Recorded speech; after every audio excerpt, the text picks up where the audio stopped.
Antes de que existiera el tiempo, antes de que la primera estrella ardiera en el vacío infinito, antes de que la luz rasgara las tinieblas eternas, ya existía alguien. Un misterio tan profundo que ha quebrado la mente de filósofos durante milenios. Una pregunta que sacude los cimientos de la fe y la razón. ¿De dónde vino Dios? Si todo necesita un comienzo, ¿quién creó al Creador? Hoy descubrirás un secreto bíblico que cambiará para siempre tu comprensión de lo divino. Prepárate para un viaje más allá del tiempo mismo. Hay preguntas que la humanidad ha susurrado en la oscuridad de la noche durante miles de años. Preguntas que mantienen despiertos a los sabios, que inquietan a los científicos, que hacen temblar los fundamentos de nuestra comprensión. Y entre todas ellas, una se eleva como un coloso sobre las demás, desafiando la lógica, la física y la fe misma. ¿Quién era Dios antes de la creación? Imagina por un momento el silencio absoluto. No el silencio de una habitación vacía, sino la ausencia total de sonido, de espacio, de tiempo. Un vacío tan profundo que ni siquiera podríamos llamarlo vacío, porque el vacío mismo es algo, y antes de la creación no había nada. O mejor dicho, solo había uno. La mente humana lucha desesperadamente por comprender este concepto. Desde nuestro nacimiento hasta nuestra muerte, todo lo que conocemos tiene un principio y un fin. La flor que brota en primavera, el imperio que cae en cenizas, la estrella que explota en una supernova. Todo comienza y todo termina. Somos prisioneros del tiempo, atrapados en una línea que avanza sin cesar desde el ayer hacia el mañana. Y desde esta prisión temporal, intentamos comprender a aquel que no tiene principio ni fin. Los filósofos griegos se atormentaban con esta cuestión. Aristóteles propuso el concepto del motor inmóvil, una fuerza primera que pone todo en movimiento sin ser movida por nada. Platón habló del mundo de las ideas, donde existían las formas perfectas y eternas de todas las cosas. Pero incluso estos gigantes del pensamiento apenas rozaron la superficie del misterio. La ciencia moderna, con toda su sofisticación y tecnología, se encuentra en el mismo abismo. Los físicos han rastreado el universo hasta el Big Bang, ese momento explosivo hace aproximadamente 13.700 millones de años, cuando el tiempo, el espacio y la materia surgieron simultáneamente. Pero cuando intentan mirar más allá de ese instante primordial, sus ecuaciones colapsan. Las matemáticas fallan, la física se quiebra, porque están intentando usar herramientas diseñadas para medir lo finito, para comprender lo infinito. Y entonces llegamos a las Escrituras. En el principio creó Dios los cielos y la tierra. Génesis 1, versículo 1. 6 palabras en hebreo que contienen un universo de verdad. Bereshit bara Elohim et hashamayim be et haaretz. Pero nota algo crucial. No dice, en el principio comenzó Dios, sino, en el principio creó Dios. Dios no comenzó. Dios creó el comienzo. Esta distinción no es un juego de palabras, es la llave que abre la puerta del misterio más grande de la existencia. Antes de que hubiera un antes, Dios ya era. Antes de que el tiempo comenzara su marcha implacable, Él existía en una eternidad sin secuencia, sin pasado ni futuro, en un eterno presente que nuestra mente no puede procesar. Pero la pregunta persiste, como un eco en un abismo sin fondo. Si Dios no tiene principio, ¿cómo puede existir? Nuestra lógica nos dice que todo debe tener una causa. El árbol viene de la semilla del árbol anterior, ese árbol de otra semilla, en una cadena aparentemente infinita hacia atrás. Pero esta cadena no puede ser realmente infinita, porque una cadena infinita de causas finitas es una contradicción lógica. Debe haber una primera causa, una causa incausada, un origen que no tiene origen. Los ateos a menudo plantean esto como un dilema. Si Dios creó el universo, ¿quién creó a Dios? Pero esta pregunta parte de una premisa falsa. Asume que Dios está sujeto a las mismas leyes de causalidad que gobiernan el universo. Es como preguntar, ¿cuál es el color del sonido? O, ¿cuál es el sabor de la justicia? Son preguntas de categoría errónea que mezclan dominios que no se pueden mezclar. Dios no fue creado porque Dios no es el tipo de ser que puede ser creado. La creación pertenece al orden de las cosas contingentes, cosas que podrían no haber existido. Pero Dios es necesario. Su existencia no es una posibilidad entre muchas, es la única posibilidad verdadera. Él no puede no existir. En el libro de Éxodo, cuando Moisés se encuentra con la zarza ardiente y pregunta el nombre de Dios, recibe una respuesta que ha desconcertado a teólogos durante milenios. Yo soy el que soy. No yo era o yo seré, sino yo soy. Presente eterno, existencia pura, ser absoluto sin mezcla de no ser. Este es el Dios que existía antes de la creación. No en un lugar, porque el espacio no existía. No en un tiempo, porque el tiempo no había comenzado. No haciendo algo, porque no había nada que hacer. Simplemente siendo, en la plenitud infinita de su gloria, en la perfección absoluta de su naturaleza, en la santidad aterradora de su presencia. Y en ese estado de eternidad sin tiempo, en esa existencia sin espacio, Dios no estaba solo en el sentido de estar aislado o incompleto, porque Dios es Trinidad, Padre, Hijo y Espíritu Santo, tres personas en una esencia divina, en comunión perfecta de amor eterno desde antes de la fundación del mundo. El amor circulaba entre las personas divinas en una danza cósmica de gloria que no necesitaba creación ni audiencia. Dios no creó el universo porque estuviera aburrido o solitario. Lo creó por el desbordamiento de su amor infinito. Somos prisioneros, no de barrotes de hierro ni muros de piedra, sino de algo mucho más sutil y absoluto, el tiempo y el espacio. Cada momento de nuestra existencia está encadenado al ahora, ese instante efímero que se desvanece incluso mientras intentamos aferrarnos a él. Miramos hacia atrás y vemos el pasado, inmutable e inalcanzable. Miramos hacia adelante y vemos el futuro, incierto y nebuloso.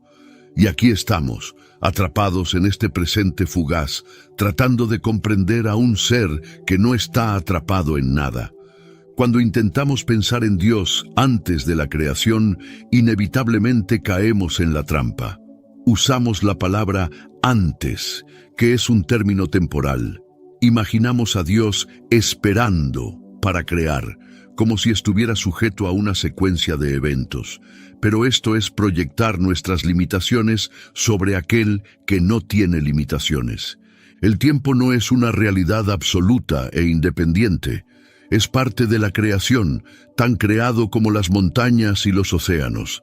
Einstein revolucionó nuestra comprensión al demostrar que el tiempo y el espacio están entrelazados en un tejido único, el espacio-tiempo. La gravedad curva este tejido. La velocidad lo dilata. El tiempo no fluye igual para todos. Un astronauta que viaja cerca de la velocidad de la luz experimenta el tiempo más lentamente que alguien en la Tierra. ¿Qué significa esto para nuestra comprensión de Dios? Significa que Dios no está en el tiempo de la manera en que nosotros lo estamos.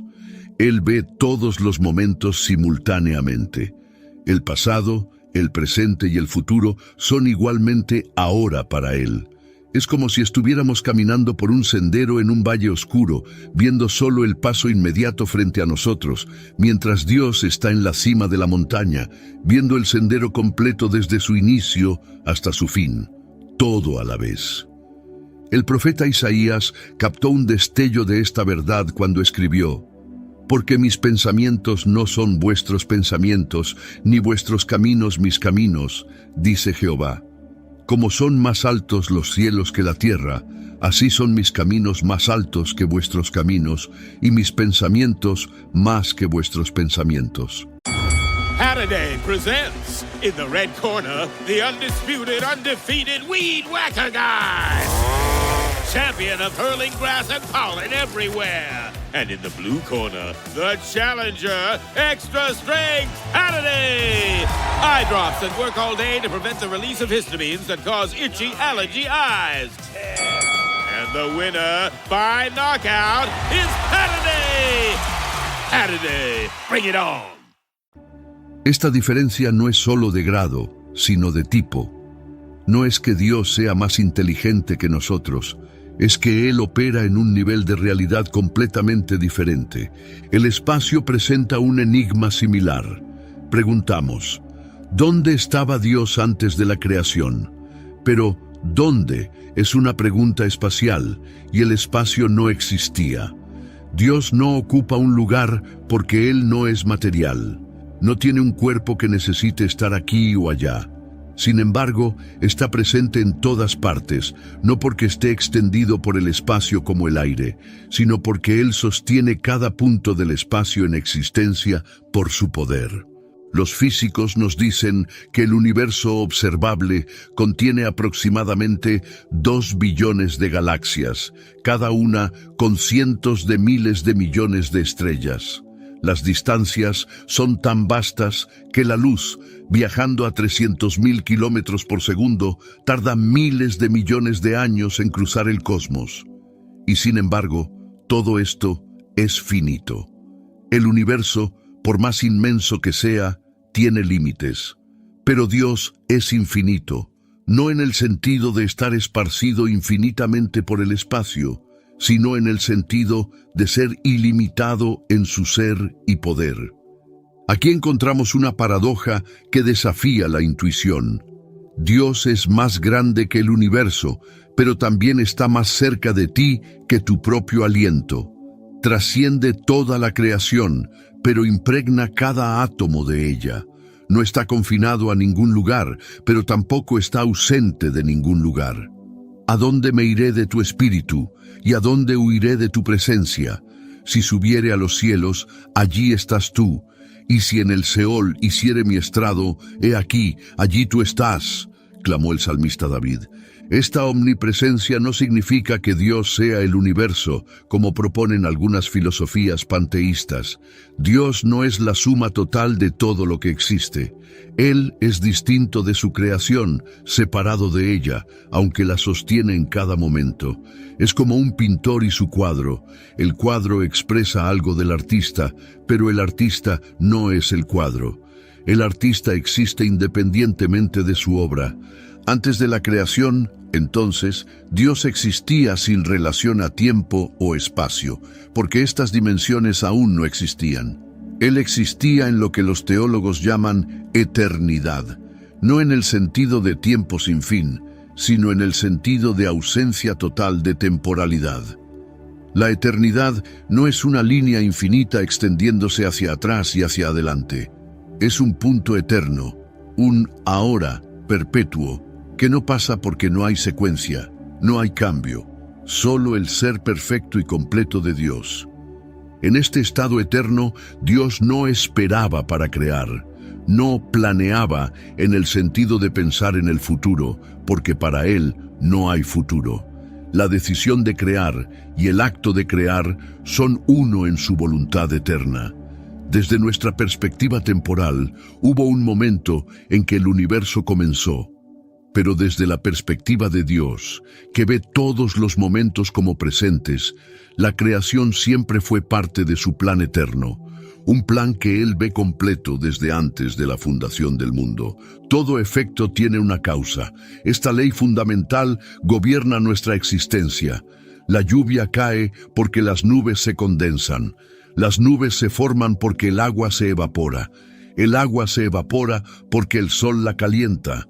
El sol brilla porque en su núcleo el hidrógeno se fusiona en helio. Y así, cada por qué lleva a otro por qué, en una cadena aparentemente interminable de causas y efectos. Pero aquí está el problema. Esta cadena no puede ser infinita. Si tuvieras una cadena infinita de causas, sin una primera causa, entonces nada podría comenzar. Sería como un tren con infinitos vagones, pero sin locomotora. No podría moverse. O como una serie de espejos reflejándose entre sí sin ninguna fuente de luz original. No habría nada que reflejar. Los filósofos medievales, particularmente Santo Tomás de Aquino, desarrollaron este argumento con precisión lógica implacable. Si todo lo que existe requiere una causa, y si no puede haber una regresión infinita de causas, entonces debe haber una primera causa incausada. Esta primera causa no puede tener una causa exterior a sí misma, porque entonces no sería la primera. Por lo tanto, debe existir necesariamente, por su propia naturaleza. Esta primera causa incausada es lo que llamamos Dios. Él no fue causado por nada porque Él es el origen de toda causalidad. Es como preguntar qué causa que exista el concepto de causalidad misma. La pregunta se autodestruye porque la causalidad es la herramienta que usamos para entender cómo las cosas llegan a ser. Pero la causalidad misma debe tener un origen, y ese origen no puede estar sujeto a las reglas que Él establece. Los críticos objetan, si todo necesita una causa, entonces Dios también necesita una causa. Pero este es precisamente el punto que no logran comprender. No decimos que todo necesita una causa. Decimos que todo lo que comienza a existir necesita una causa. Dios, por definición, nunca comenzó a existir. Él siempre ha existido. Su existencia no es contingente, es necesaria. Piensa en la diferencia entre un ser contingente y un ser necesario. Tú eres contingente. Podrías no haber existido. Si tus padres nunca se hubieran conocido, no estarías aquí. El universo es contingente. Con diferentes condiciones iniciales, podría haber sido muy diferente o no existir en absoluto. Pero Dios no es así. Dios no puede no existir. Su existencia es parte de su esencia. Preguntarse por qué Dios existe es como preguntarse por qué un triángulo tiene 3 lados. Está en la naturaleza misma de lo que es. En el libro de Apocalipsis, Dios se revela como el Alfa y la Omega, principio y fin, el primero y el último. No hay nada antes del Alfa, porque Alfa es el comienzo del alfabeto, el comienzo de todo lenguaje y expresión. No hay nada después de Omega, porque Omega es el final. Dios abarca todo, desde el primer momento hasta el último, y todo lo que hay en medio. Pero incluso esta descripción es limitada por nuestra perspectiva temporal. En realidad, Dios no es simplemente el primero en una serie. Él está fuera de la serie por completo. Es como comparar una línea dibujada en un papel con la mano que sostiene el lápiz. La línea tiene un comienzo y un fin, pero la mano existe en una dimensión completamente diferente. Los físicos modernos han descubierto algo fascinante. En el instante del Big Bang, no solo la materia y la energía surgieron de la nada, sino también las leyes que gobiernan su comportamiento. Las constantes fundamentales del universo, la velocidad de la luz, la carga del electrón, la constante gravitacional, todas están calibradas con una precisión asombrosa. Si alguna de ellas fuera ligeramente diferente, el universo sería incapaz de sostener vida. Esta afinación fina del universo ha llevado incluso a científicos ateos a admitir que el cosmos parece diseñado. Algunos proponen la hipótesis del multiverso. Tal vez existen infinitos universos con diferentes constantes y simplemente tenemos la suerte de estar en uno que permite la vida. Pero esto solo empuja el problema un paso atrás. ¿Quién o qué establece las reglas que permiten que existan múltiples universos? ¿Cuál es el mecanismo que genera estos universos? Y si ese mecanismo tiene leyes propias, ¿de dónde vienen esas leyes? No importa cuántas capas añadas, eventualmente llegas a la pregunta final. ¿Por qué existe algo en lugar de nada? La nada es más simple, más predeterminada que el algo. Para que exista algo, cualquier cosa, debe haber una razón suficiente, un fundamento necesario que no derive su existencia de otra cosa. Las Escrituras lo expresan con una simplicidad que corta a través de toda la filosofía. En el principio, Dios. No hay una explicación de Dios, porque Dios es la explicación. Él es la respuesta a todas las preguntas de por qué, el fundamento sobre el cual descansa toda la realidad.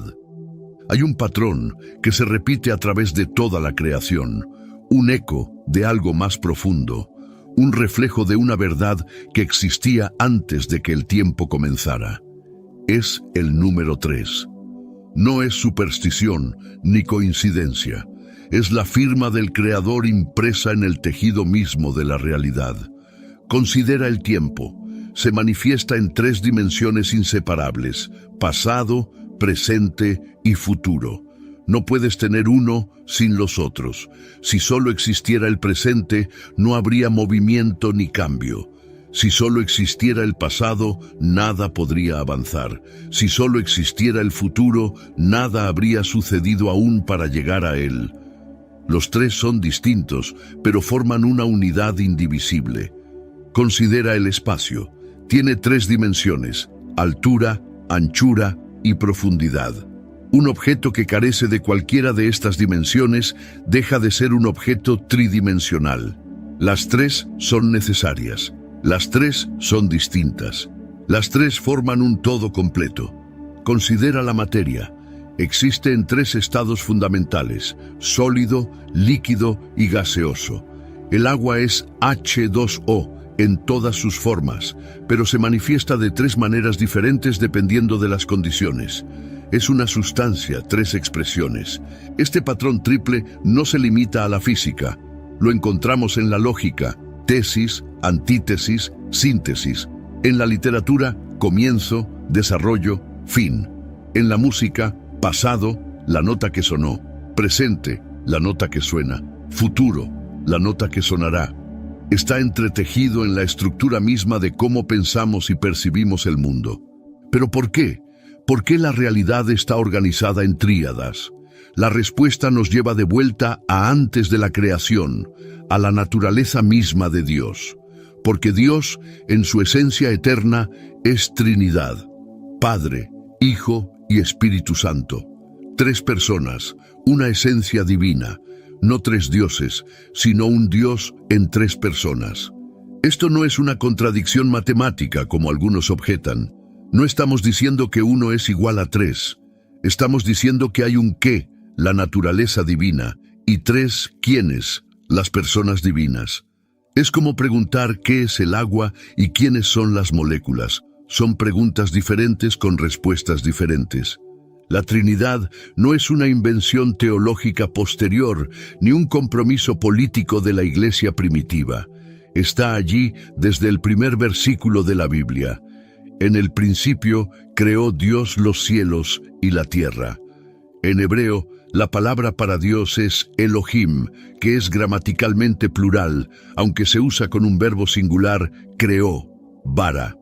Un sustantivo plural con un verbo singular, unidad y pluralidad juntas en el acto mismo de crear. Y el Espíritu de Dios se movía sobre la faz de las aguas. Ahí está el Espíritu Santo, presente en la creación desde el primer momento. Y en el Nuevo Testamento se revela que todas las cosas fueron hechas por medio del Verbo, el Hijo Eterno. Todas las cosas por Él fueron hechas, y sin Él nada de lo que ha sido hecho fue hecho. Juan 1, versículo 3. Antes de la creación, la Trinidad existía en comunión perfecta. El Padre amando al Hijo, el Hijo glorificando al Padre, el Espíritu procediendo de ambos en un intercambio eterno de amor y gloria. No había soledad en Dios, no había necesidad insatisfecha. La Trinidad es una comunidad de amor tan perfecta que es autosuficiente. Entonces, ¿por qué crear? No por necesidad, porque Dios no necesita nada. no por obligación, porque no hay nadie por encima de Dios que pueda obligarlo. La creación es un acto de amor libre y soberano, un desbordamiento de la plenitud divina. Es como un artista que pinta no porque deba hacerlo, sino porque el gozo de crear fluye naturalmente de quien es. Y cuando Dios creó, imprimió su naturaleza trina en la creación. El universo mismo es una declaración trinitaria. Génesis 1, versículo 1. En el principio, tiempo, creó Dios los cielos, espacio, y la tierra, materia. Ahí está, tiempo, espacio y materia, surgiendo simultáneamente, interdependientes, formando la estructura tridimensional de la realidad física. Ninguno puede existir sin los otros dos. No puedes tener materia sin espacio para que ocupe. No puedes tener espacio sin tiempo en el cual existir. No puedes tener tiempo sin eventos materiales para marcarlo. Son tres aspectos de una realidad única, reflejando al Creador Trino que los llamó a la existencia. Esta Trinidad de la creación no es Dios, pero apunta a Él como una huella apunta al pie que la hizo. Pablo lo expresó así: porque las cosas invisibles de Él, su eterno poder y deidad, se hacen claramente visibles desde la creación del mundo, siendo entendidas por medio de las cosas hechas. Romanos 1, versículo 20. La Trinidad también explica cómo puede haber amor en Dios antes de la creación. El amor requiere un amante, un amado, y el amor mismo que fluye entre ellos. Si Dios fuera una sola persona, no podría haber amor eterno, porque no habría nadie a quien amar antes de crear otros seres. Pero en la Trinidad, el amor ha existido eternamente, circulando entre el Padre, el Hijo y el Espíritu Santo en perfecta comunión. Este amor trinitario es el fundamento de toda la realidad. Es más fundamental que el tiempo o el espacio, más básico que la materia o la energía. Es la realidad definitiva de la cual todo lo demás fluye. Y cuando Dios decidió crear, fue por amor, para compartir la gloria y el gozo que fluyen eternamente dentro de la vida trinitaria. Existe un concepto que desafía todo lo que la ciencia y la razón humana pueden procesar: la creación ex nihilo, desde la nada. No desde algo preexistente que fue transformado o reorganizado, sino desde la ausencia absoluta de todo. Materia, energía, espacio, tiempo, nada de esto existía. Y luego, por el poder de la palabra divina, todo comenzó a ser. En el mundo natural, nunca vemos algo surgir de la nada. Todo lo que observamos es transformación. El hielo se derrite en agua, el agua se evapora en vapor, pero la sustancia H2O siempre está presente. Los átomos se reorganizan en nuevas configuraciones, pero nunca desaparecen ni aparecen espontáneamente. La primera ley de la termodinámica establece que la energía no se crea ni se destruye, solo se transforma. Entonces, ¿cómo podemos hablar de creación desde la nada? Porque la creación no es un proceso natural, es un acto sobrenatural. No es Dios trabajando dentro de las leyes de la naturaleza, es Dios estableciendo esas leyes por primera vez. Antes del primer momento, las leyes de la física no existían. La causalidad misma no operaba. No había antes en el sentido temporal. El salmista capturó esta verdad con asombrosa simplicidad. Por la palabra de Jehová fueron hechos los cielos, y todo el ejército de ellos por el aliento de su boca. Porque Él dijo, y fue hecho. Él mandó, y existió. Salmo 33, versículos 6 y 9. No hubo lucha, no hubo esfuerzo, no hubo proceso. Dios habló, y la realidad obedeció. Esta es una diferencia fundamental entre el Dios bíblico y los dioses de otras religiones antiguas. En las mitologías babilónicas, egipcias y griegas, los dioses forman el mundo desde materiales preexistentes, a menudo después de batallas cósmicas con fuerzas del caos. Pero el Dios de Israel no necesita materia prima. Él no está limitado por condiciones iniciales. Él es el origen absoluto de todo lo que no es Él mismo. Los filósofos han debatido durante siglos. ¿Puede algo surgir de la nada? La mayoría argumenta que no, que de la nada nada sale. Ex nihilo nihil fit. Y tienen razón. Si estamos hablando de causas naturales, la nada no puede causar nada porque la nada no es algo que pueda actuar como agente causal. Pero aquí está la clave crucial. Cuando decimos que Dios creó desde la nada, no estamos diciendo que la nada causó algo. Estamos diciendo que Dios, quien es infinitamente algo, causó que existiera lo que antes no existía. No transformó la nada en algo, llamó al algo a la existencia donde no había nada. Imagina un artista frente a un lienzo en blanco. El artista no emerge del lienzo. El artista existe independientemente del lienzo. Cuando el artista pinta, el cuadro no existía antes y ahora existe. Pero esta analogía es aún débil, porque el artista necesita lienzo, pintura, tiempo y espacio. Dios no necesita nada. Él crea el lienzo mismo, las pinturas mismas, el tiempo en el cual pintar. Esta capacidad de crear desde la nada es lo que separa al creador de toda criatura.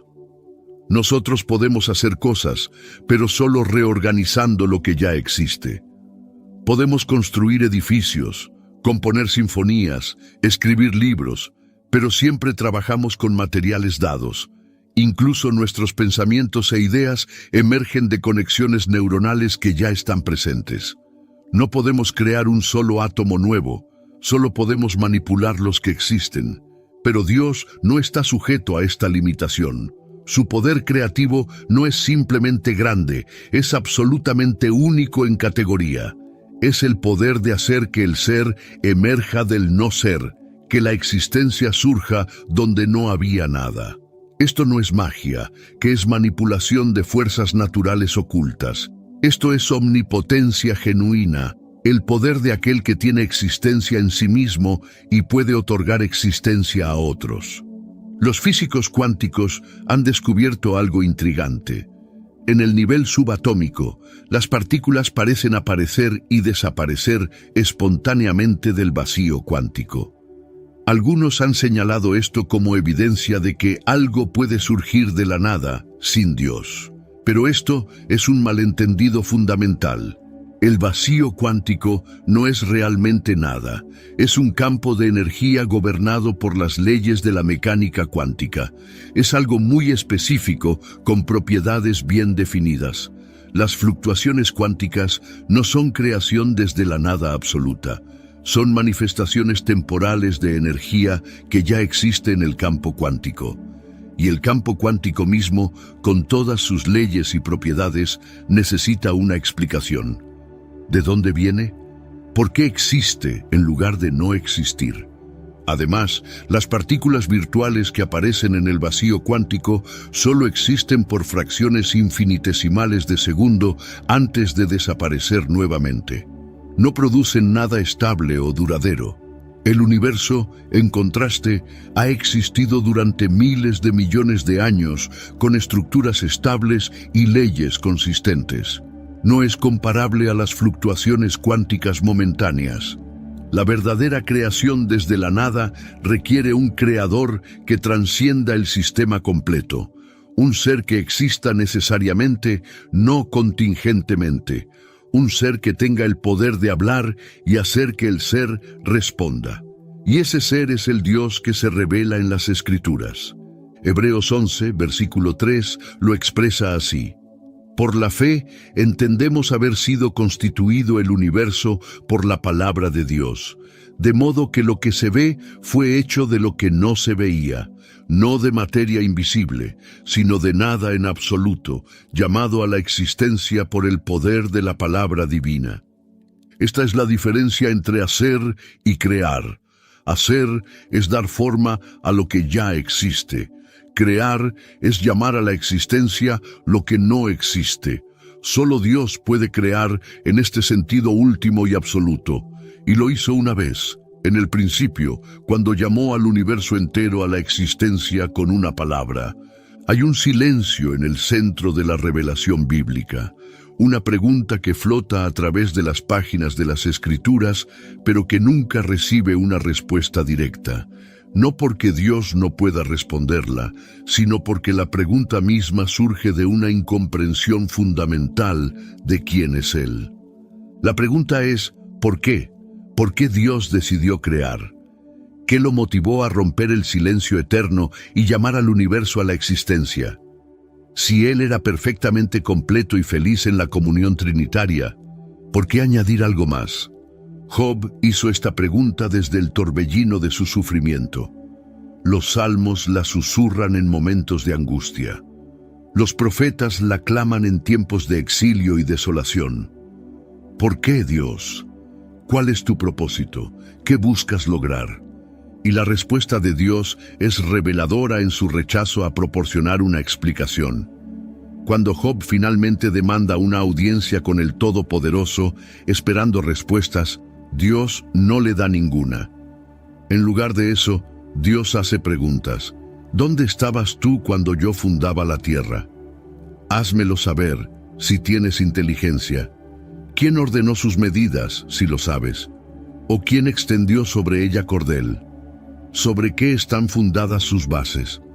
¿O quién puso su piedra angular cuando alababan todas las estrellas del alba y se regocijaban todos los hijos de Dios? This episode is brought to you by Netflix's Remarkably Bright Creatures. What if a Pacific octopus held the key to a mystery that could heal your heart? Well, that's Tova's reality. An elderly widow working at an aquarium. Tova forms an unlikely friendship with the curmudgeonly Marcellus, whose remarkable intelligence leads her to a life-changing discovery. Watch Remarkably Bright Creatures with your remarkable moms this Mother's Day weekend, only on Netflix May 8th. No es crueldad, es pedagogía divina. Dios no está evadiendo la pregunta. Está mostrándole a Job que la pregunta surge de una perspectiva inadecuada. Es como un niño de 2 años preguntándole a Einstein por qué E es igual a mc al cuadrado. No es que Einstein no pueda responder, sino que el niño carece del marco conceptual para comprender la respuesta. Nosotros estamos en una posición infinitamente más limitada ante Dios que ese niño ante Einstein. La diferencia entre nuestro intelecto y el intelecto divino no es solo de grado, sino de tipo. Dios no es simplemente más inteligente que nosotros. Él piensa de una manera completamente diferente, en dimensiones que ni siquiera podemos imaginar. Isaías expresó esta brecha insalvable. Porque mis pensamientos no son vuestros pensamientos, ni vuestros caminos mis caminos, dijo Jehová. Como son más altos los cielos que la tierra, así son mis caminos más altos que vuestros caminos, y mis pensamientos más que vuestros pensamientos. Capítulo 55, versículos 8 y 9. Note que no dice que los pensamientos de Dios son 10 veces más altos, o 1000 veces, o 1.000.000 de veces. Usa una imagen de infinitud, como los cielos son más altos que la tierra. Y en la cosmología antigua, los cielos eran infinitos, sin límite superior. La distancia entre nuestro pensamiento y el pensamiento de Dios es infinita.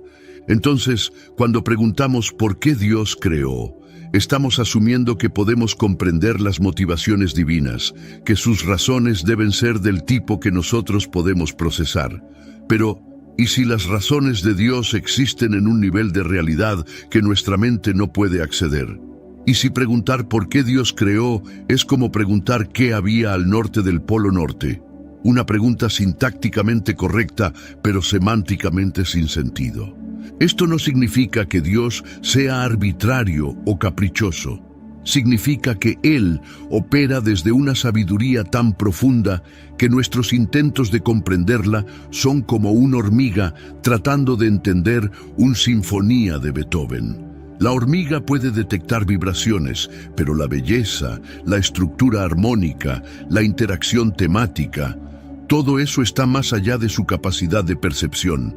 Sin embargo, Dios sí revela algo de su propósito, no en términos de por qué metafísico, sino en términos de hacia dónde nos lleva. Él creó para su gloria. Isaías 43, versículo 7. Todos los llamados de mi nombre, para gloria mía los he creado, los formé y los hice. ¿Qué significa para su gloria? No que Dios sea un narcisista cósmico que necesita adoración para inflar su ego. La gloria de Dios no es como la gloria humana, que es reputación o fama. La gloria de Dios es la manifestación de su naturaleza perfecta, la revelación de quién Él es. Cuando Dios crea para su gloria, está diciendo: voy a revelar mi naturaleza de una manera que no podría ser conocida de otro modo. El universo es como un espejo multifacético que refleja diferentes aspectos del carácter divino. Las estrellas declaran su poder. La complejidad de la vida revela su creatividad. La belleza de un atardecer muestra su naturaleza estética.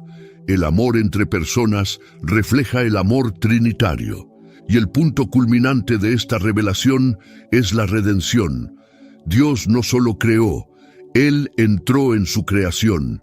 El Hijo Eterno se hizo hombre, vivió una vida perfecta, murió en la cruz por los pecados de la humanidad, resucitó al tercer día, ascendió al cielo y reinará para siempre. En Cristo vemos el carácter de Dios revelado de una manera que nunca podría haber sido conocida sin la creación y la encarnación. Aquí está la paradoja. Dios no necesitaba crear para ser completo, pero decidió libremente crear para compartir su plenitud. Es como un manantial que no necesita fluir, pero rebosa naturalmente por su abundancia. O como un sol que no necesita brillar, pero emite luz por su naturaleza radiante. San Agustín meditó sobre este misterio y concluyó que Dios creó porque es bueno, y el bien es difusivo de sí mismo. El amor genuino busca naturalmente expresarse, compartirse, multiplicarse, no por deficiencia o necesidad, sino por exuberancia y generosidad.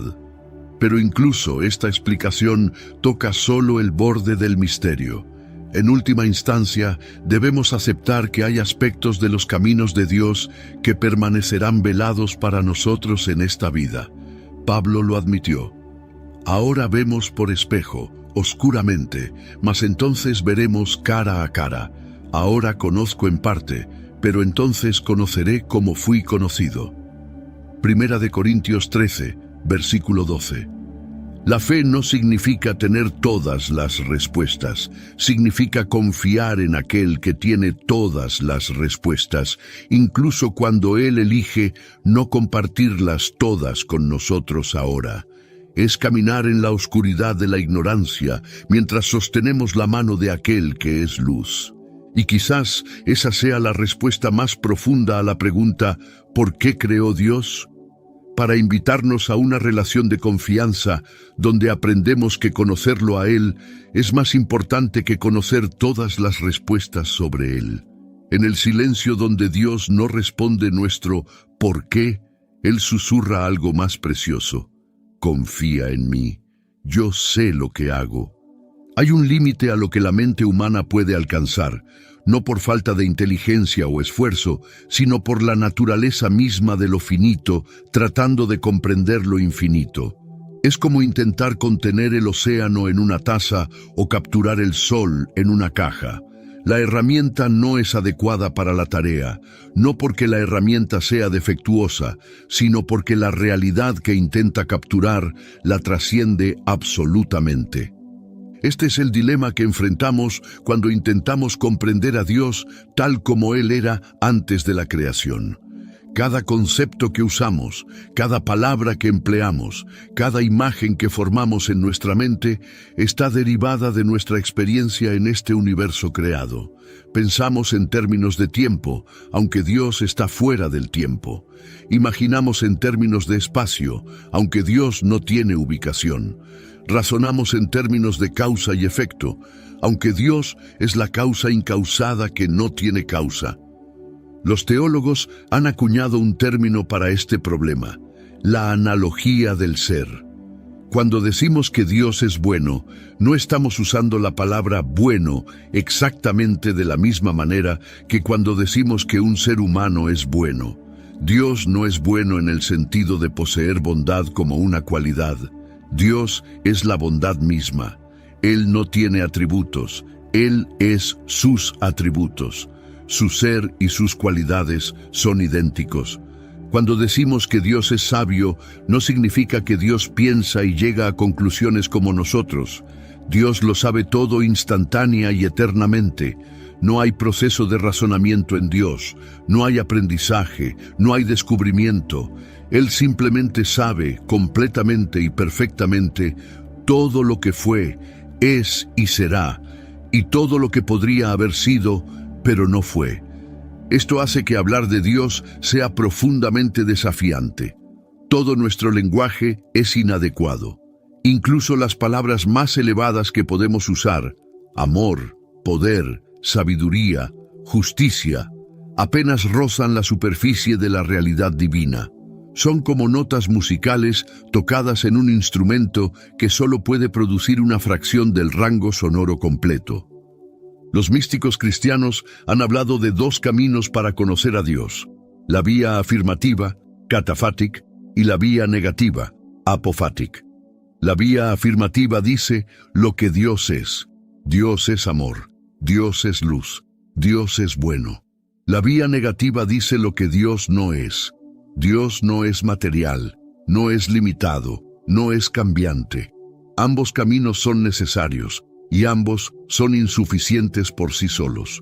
Porque cuando afirmamos que Dios es amor, inmediatamente debemos negar que su amor sea como el amor humano, con sus altibajos, sus emociones fluctuantes, sus límites y condiciones. El amor de Dios es infinito, eterno, inmutable, perfecto. Es un amor que elige libremente, que se da completamente, que nunca falla ni disminuye. Es un amor que es idéntico a su ser mismo. Y cuando negamos que Dios sea material, no estamos diciendo que Dios sea menos real que las cosas materiales. Todo lo contrario. Estamos diciendo que Dios es más real, que la materia es dependiente y derivada, mientras que Dios es fundamental y primario. La materia viene y va, se forma y se disuelve, pero Dios permanece eternamente el mismo. Moisés capturó esta realidad cuando se encontró con Dios en el monte Sinaí. Pidió ver la gloria de Dios y Dios respondió: no podrás ver mi rostro, porque no me verá hombre y vivirá. Éxodo 33, versículo 20. La plenitud de la gloria divina es tan intensa, tan pura, tan absolutamente otra, que una criatura finita no podría soportarla sin ser consumida. Entonces Dios permitió que Moisés viera solo su espalda, cubriéndolo con su mano mientras pasaba. Incluso este encuentro parcial dejó el rostro de Moisés brillando con tal intensidad que el pueblo no podía mirarlo. Si un destello indirecto de la gloria de Dios tiene tal efecto, ¿qué sería encontrarse cara a cara con la plenitud de su ser? Este es el Dios que existía antes de la creación, no un concepto abstracto, no una fuerza impersonal, sino un ser infinitamente personal, infinitamente perfecto, infinitamente glorioso. Un Dios tan grande que el universo entero no puede contenerlo, tan pequeño que habita en el corazón contrito. Un Dios tan lejano que trasciende todas las categorías de pensamiento humano, tan cercano que está más cerca de nosotros que nuestro propio aliento. La paradoja de la trascendencia y la inmanencia es central para la comprensión bíblica de Dios. Él está completamente más allá de nosotros, trascendente, y sin embargo completamente con nosotros, inmanente. No es que a veces esté cerca y a veces lejos.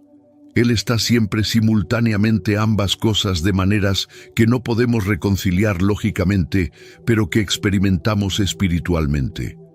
Salomón expresó esta paradoja en la dedicación del templo. He aquí que los cielos, los cielos de los cielos no te pueden contener, cuanto menos esta casa que yo he edificado. Primera de Reyes 8, versículo 27. El Dios que no cabe en el universo entero accede a habitar en un templo hecho de piedra y madera. ¿Por qué? Por amor, por su deseo de encontrarse con su pueblo. Y esta misma paradoja alcanza su culminación en la encarnación. El Verbo eterno, por quien fueron hechas todas las cosas, se hace carne y habita entre nosotros. Dios, que ningún espacio puede contener, se limita voluntariamente a un cuerpo humano. El infinito se hace finito. El eterno entra en el tiempo. El creador se convierte en criatura. Esto no significa que Dios dejó de ser Dios o que se redujo de alguna manera. En Cristo, la naturaleza divina y la naturaleza humana se unen en una persona sin mezcla, sin cambio, sin división, sin separación. Es un misterio que desafía la lógica humana, pero que está en el corazón mismo del cristianismo. Antes de la creación, el Hijo Eterno ya era Dios. En la plenitud del tiempo, se hizo hombre sin dejar de ser Dios. Jesús es el puente entre lo infinito y lo finito, entre la eternidad y el tiempo, entre el Creador incomprensible y la humanidad que busca comprenderlo. En Cristo vemos tanto la trascendencia como la inmanencia de Dios. Vemos a Dios tan alto que está más allá de toda comprensión y tan cercano que podemos tocarlo, hablar con Él, caminar con Él. Vemos al Dios que existía antes de todas las edades y al Dios que entró en la historia humana en un momento específico, en un lugar específico. Filipenses 2, versículos 6 al 11, describe este movimiento descendente.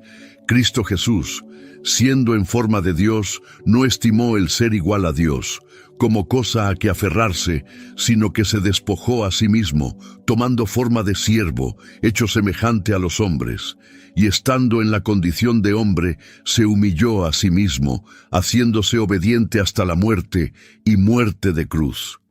Por lo cual Dios también le exaltó hasta lo sumo, y le dio un nombre que es sobre todo nombre. El Dios que trasciende nuestra comprensión, eligió hacerse comprensible. El Dios que nadie podía ver y vivir, se hizo visible en carne humana. El Dios cuya voz hace temblar las montañas, habló en palabras humanas que los niños podían entender. Todo esto no porque Dios cambiara, sino porque añadió a su naturaleza divina una naturaleza humana completa. Trata de imaginar el silencio absoluto, no el silencio de una noche tranquila, donde aún puedes escuchar el latido de tu corazón o el susurro del viento. No el silencio del espacio exterior, donde las ondas de radio y la radiación cósmica viajan invisibles. Intenta imaginar la ausencia total de todo sonido, toda vibración, toda energía, porque no hay nada que pueda vibrar, nada que pueda resonar. Este era el estado antes de la creación, pero incluso llamarlo estado o antes es engañoso, porque estos términos implican tiempo, y el tiempo no existía. No había momentos sucediéndose unos a otros. No había espera, no había duración, solo Dios, en la eternidad sin tiempo, en la perfección sin cambio, en la gloria sin testigos. ¿Qué hacía Dios en este estado eterno antes de crear? Agustín de Hipona cuenta que alguien le hizo esta pregunta en tono burlón, y otro respondió jocosamente: estaba preparando el infierno para los que hacen preguntas impertinentes. Pero Agustín rechazó esta respuesta como frívola. La verdad, dijo, es que la pregunta misma es defectuosa. Dios no estaba haciendo nada antes de la creación porque no había un antes. El tiempo comenzó con la creación. Preguntar qué hacía Dios antes del tiempo es como preguntar qué hay al sur del Polo Sur. La pregunta parece tener sentido gramaticalmente, pero es conceptualmente incoherente. Entonces, ¿cómo existía Dios en este estado atemporal? Existía en la plenitud perfecta de su ser. el Padre eternamente generando al Hijo, el Espíritu eternamente procediendo del Padre y del Hijo, un intercambio eterno de amor y gloria que nunca comenzó y nunca cesará. No pienses en esto como una secuencia, primero el Padre, luego el Hijo, luego el Espíritu. Number. Todo es simultáneo en la eternidad, o mejor dicho, la simultaneidad misma no aplica porque la simultaneidad es un concepto temporal. En la eternidad no hay sucesión, no hay proceso, no hay desarrollo, solo el acto puro de ser. Los filósofos escolásticos llamaban a Dios actus purus, acto puro. No tiene potencialidad, no puede llegar a ser algo que aún no es, porque ya es todo lo que puede ser en perfección absoluta. Nosotros somos mezcla de acto y potencia, somos algo, pero podemos llegar a ser más. Podemos aprender, crecer, cambiar, pero Dios no puede mejorar porque ya es infinitamente perfecto. Este concepto es alien a nuestra experiencia. Todo lo que conocemos cambia. Las estrellas nacen y mueren, las especies evolucionan, las sociedades se transforman, incluso nuestros pensamientos fluyen en un río constante de cambio. Somos seres temporales hasta el núcleo de nuestro ser. Pero Dios es diferente. Malaquías 3, versículo 6. Porque yo, Jehová, no cambio. No porque esté congelado o sea estático, sino porque ya es perfectamente todo lo que debe ser. No hay deficiencia que corregir, no hay potencial sin realizar. Es plenitud completa, eterna y perfecta. En este estado de perfección eterna, Dios no necesitaba nada, no necesitaba creación, no necesitaba adoración, no necesitaba compañía, porque la Trinidad ya es comunidad perfecta.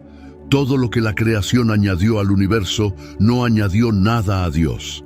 Él sigue siendo exactamente quien era antes, infinito, inmutable, perfecto. Entonces, ¿por qué el silencio se rompió? ¿Por qué el primer hágase la luz resonó en el vacío? No por necesidad, sino por decisión libre. No por deficiencia, sino por abundancia. Como un artista que tiene tantas ideas que debe expresarlas, aunque no gane nada con ello. Como un amante que da regalos no para recibir algo a cambio, sino por el gozo puro de dar. Y cuando Dios decidió crear, no fue una decisión en el tiempo, porque el tiempo no existía aún. Fue una decisión eterna que se manifiesta temporalmente en el primer momento de la creación. Desde la perspectiva de Dios, crear no fue un cambio de plan o una idea nueva.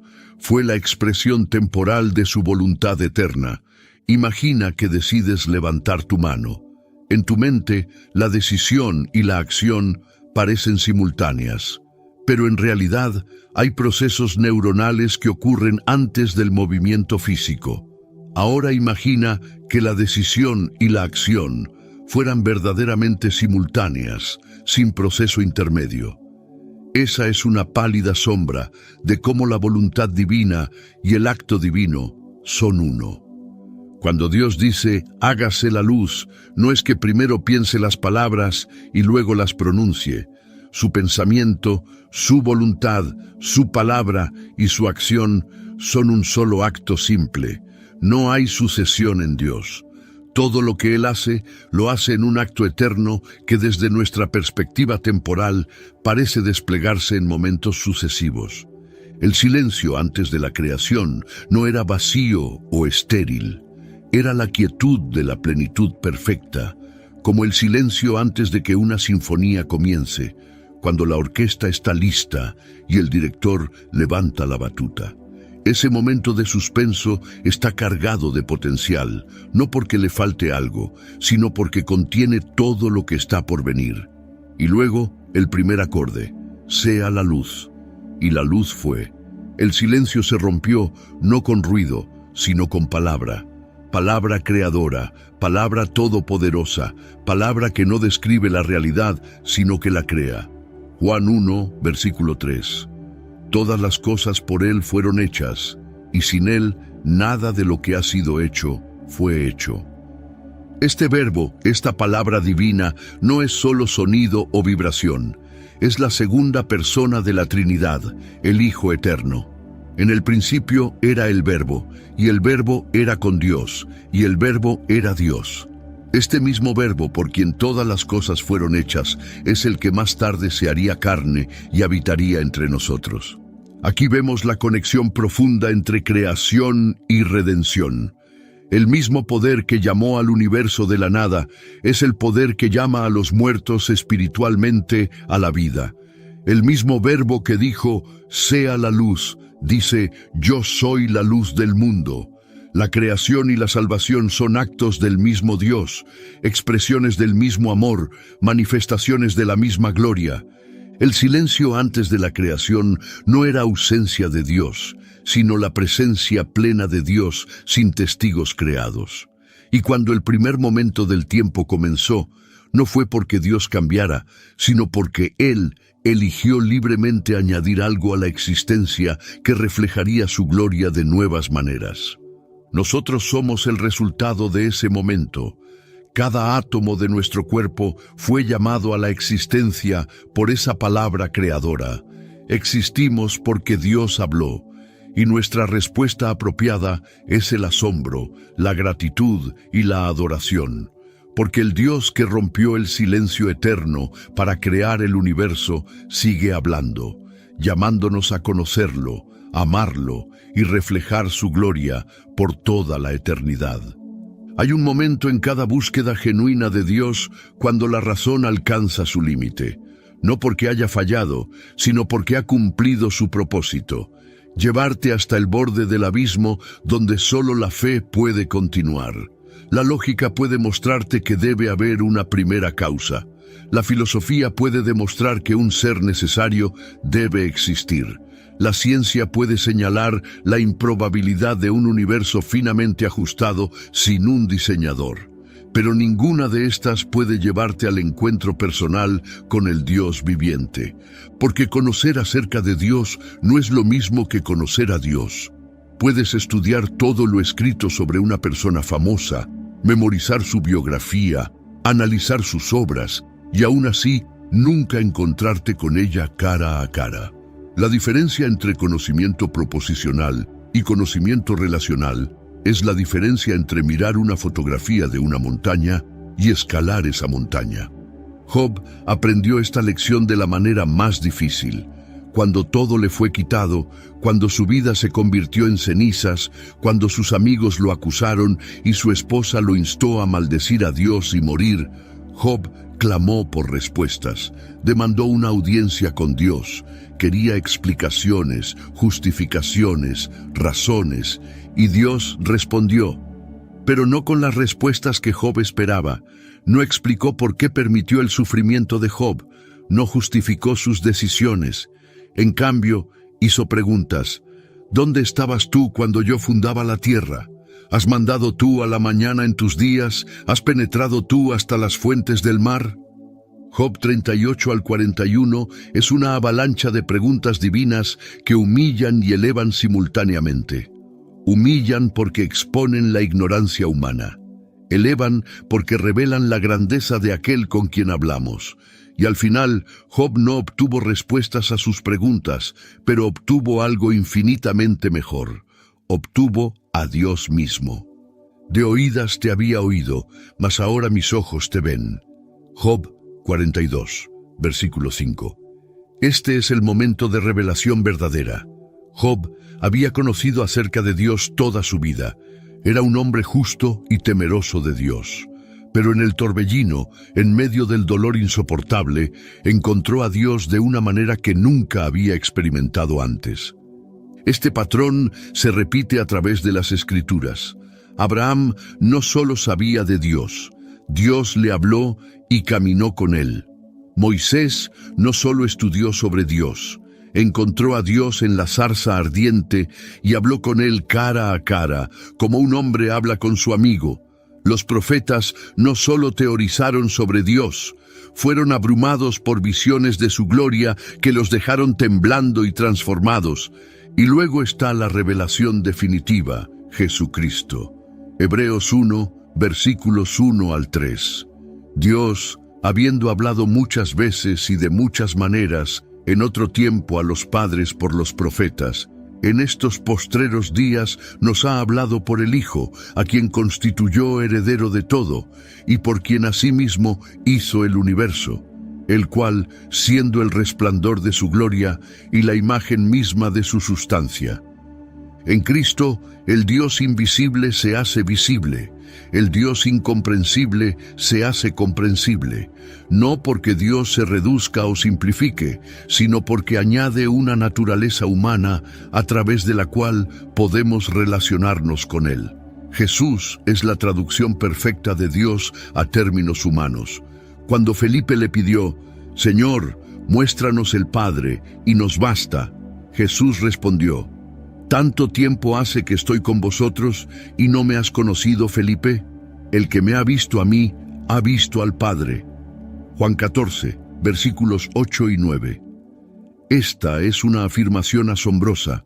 Jesús no está diciendo, «Soy un representante del Padre» o «Soy un profeta que habla por el Padre». Está diciendo, «Yo y el Padre somos uno». Ver mi carácter es ver el carácter de Dios. Esto transforma completamente nuestra comprensión de quién era Dios antes de la creación.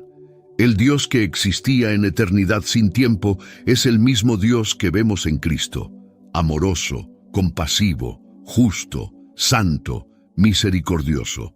Jesús no es una versión editada o mejorada de Dios, es la revelación exacta de quién Dios siempre ha sido. Cuando vemos a Jesús tocando leprosos, perdonando pecadores, llorando ante la tumba de Lázaro, permitiendo que los niños vengan a Él, muriendo en la cruz por sus enemigos, estamos viendo el corazón de Dios.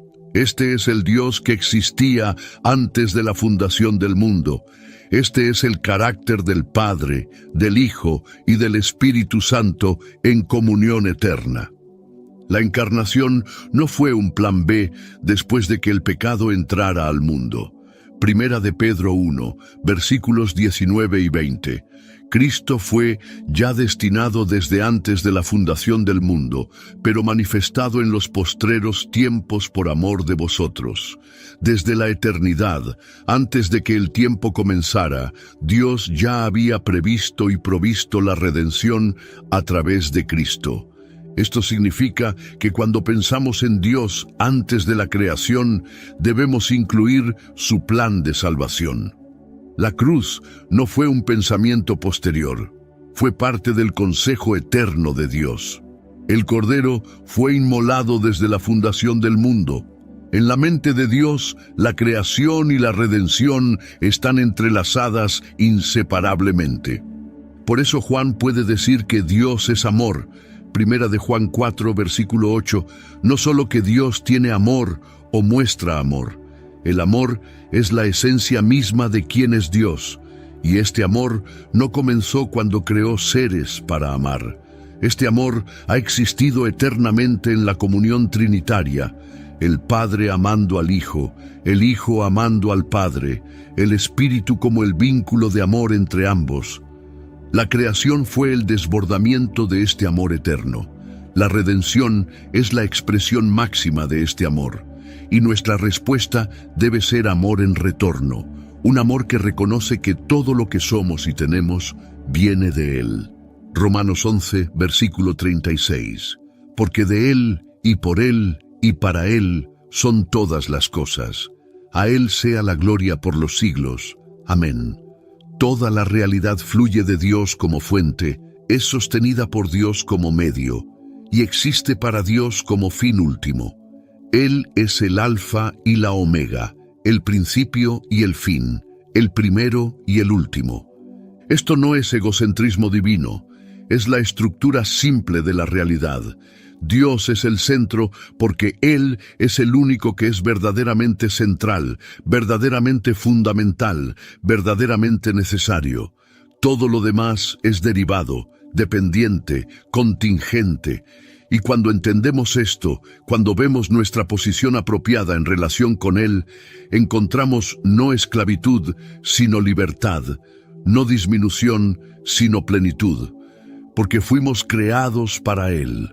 Nuestros corazones están inquietos hasta que descansen en Él.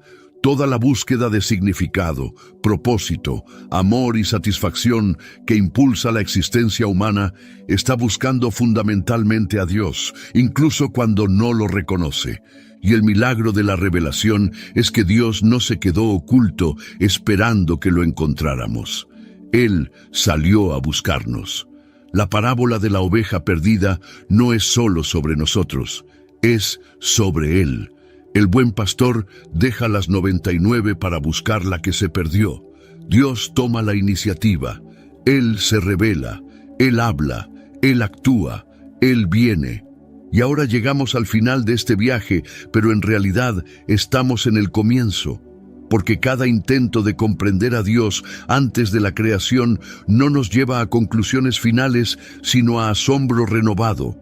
No terminamos con respuestas pulidas, sino con preguntas más profundas, no con comprensión completa, sino con admiración creciente.